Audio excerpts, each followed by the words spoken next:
Marketing والوں کو تو مفت بہت زیادہ احتیاط کرنے کی ضرورت ہے، کیونکہ ہم نے دیکھا ہے جو پروجیکٹس ان کو سیل کرنے ہوتے ہیں نا، بڑے بڑے پلازے، تو یہ ایسی ایسی باتیں کر رہے ہوتے ہیں کہ جیسے پتہ نہیں چاند پر آپ کو جو ہے نا وہ پراپرٹی دلوانے کے لیے لے جا رہے ہیں.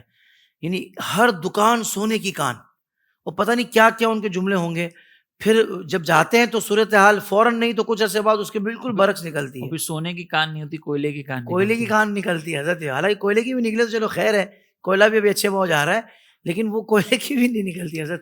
نہیں تو تو یہ تو یہ پھر بھی دھوکے میں ہی یہ آئے گا پھر نا، دھوکے میں آئے حالانکہ گا، وہ کیونکہ جانتے ہیں کہ اتنی قیمتی چیز نہیں ہے وہ. آپ اپنی چیز کی ایسی خوبی بیان کریں جو اس چیز میں موجود نہیں ہے نا، یہ دھوکا ہے. اللہ یہ اکبر. سمپل طور پر ایک بنیادی اصول ہے. اب اگر آپ مبالغہ کر کے لوگوں کو صرف اٹریکٹ کرنے کے لیے بلا رہے ہیں تو پھر یہ غلط انداز ہے. ہاں اگر لوگ آ رہے ہیں پھر دیکھنے کے بعد اپنا چیز دیکھ لی اور پھر جو ہے وہ خرید رہے ہیں تو پھر بہرحال اس میں جو ہے وہ رزق حلال ہی ہوگا، کیونکہ اب دیکھ لیا ہے. صحیح. اگر خود آ کر دیکھ رہے ہیں تو، لیکن دھوکہ دینا بھی تو مناسب نہیں نا. دھوکہ دے کر آپ کسی کو بلا رہے ہیں، اس کا وقت بھی برباد ہو رہا ہے، تو یہ بہرحال مناسب نہیں ہے. بلکہ مفت اور صاحب میں آن لائن اگر اس طرح کی جی سیلنگ پرچیز ہو رہی ہو نا کہ آن لائن آپ نے کہا کسی نے آ کر دیکھا ہی نہیں، آپ پر اعتماد کر جی لیا، اعتماد. تو پھر رزق بھی حرام ہو سکتا ہے. اللہ اکبر.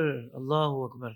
مفت صاحب یہاں تک دیکھا گیا ہے کہ لوگ کہتے ہیں ابے بھائی تجھ سے نہیں بکے گا یہ سودا، اب دیکھ تیرا بھائی کیسے بیچتا ہے. اب ہم نے بھی سوچا بھائی دیکھتے ہیں بھائی کیسے بیچتا ہے.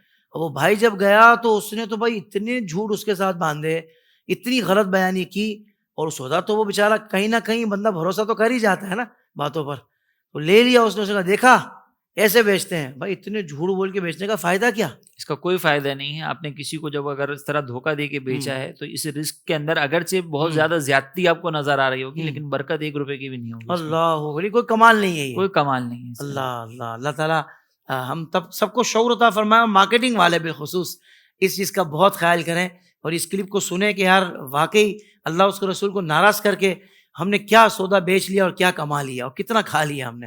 اللہ تعالیٰ ہمیں شعور عطا فرمائے.